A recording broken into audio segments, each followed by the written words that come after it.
সোণোৱাল কছাৰী স্বায়ত্তশাসিত পৰিষদত ব্যাপক কেলেংকাৰীৰ অভিযোগ উত্থাপন হৈছে। এই অভিযোগ সোণোৱাল কছাৰী গণমঞ্চৰ লখিমপুৰত পৰিষদখনৰ কাৰ্যবাহী সদস্য ধীৰেন সোণোৱালৰ ঘৰত CID অভিযান চলোৱাৰ পাছতে প্ৰতিক্ৰিয়া প্ৰকাশ কৰিছে সংগঠনটোৱে।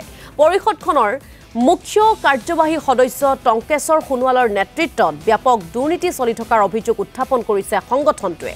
অন্তৰ্বৰ্তীকালীন পৰিষদখন ভংগ কৰি নিৰ্বাচন অনুষ্ঠিত কৰাৰ দাবী জনাইছে সোণোৱাল কছাৰী গণমঞ্চই। তেওঁলোকে বিপথে পৰিচালিত কৰিব বিচাৰিছে যে ধীৰেন সোণোৱালে তেওঁ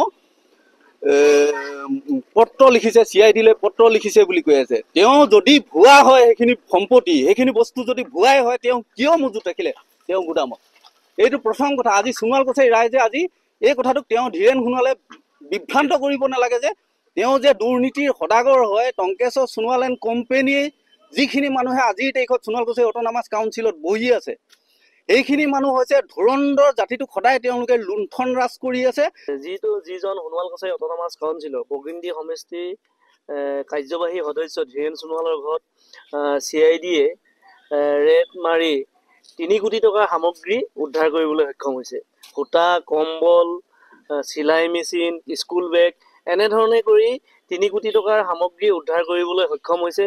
গতিকে আমি এই কথাটো সোণোৱাল কছাৰী গণমঞ্চই অসম চৰকাৰ তথা অসমৰ মাননীয় মুখ্যমন্ত্ৰী হিমন্ত বিশ্ব শৰ্মাৰ ডাঙৰীয়াক আমি তেখেতলোকে দুৰ্নীতি বিৰোধ বুলি কৈ আহে, অসম চৰকাৰ BJP চৰকাৰে কৈ আহে। গতিকে তেখেতলোকে এই বিষয়টো গুৰুত্ব সহকাৰে লৈ সোণোৱাল কছাৰী অট'নমাছ কাউন্সিলৰ যি ব্যাগুম দুৰ্নীতি, এই দুৰ্নীতি হস্তক্ষেপ কৰি আৰু যিখন অট'নমাছ কাউন্সিল বৰ্তমান অন্তৰ্বৰ্তীকালীন অট'নমাছ কাউন্সিল টংকেশ্বৰ সোণোৱালৰ নেতৃত্বত গঠন কৰিলে অসম চৰকাৰে নিৰ্বাচন নাপাতি আজি 1.5 বছৰ উকলি যোৱাৰ পিছতো ছমাহ কৰি এক্সটেনশ্যন কৰি নিৰ্বাচন নাপাতিলে সেই অট'নমাছ কাউন্সিল অতি শীঘ্ৰে ভংগ কৰিব লাগে বুলি আমি ক'ব বিচাৰোঁ।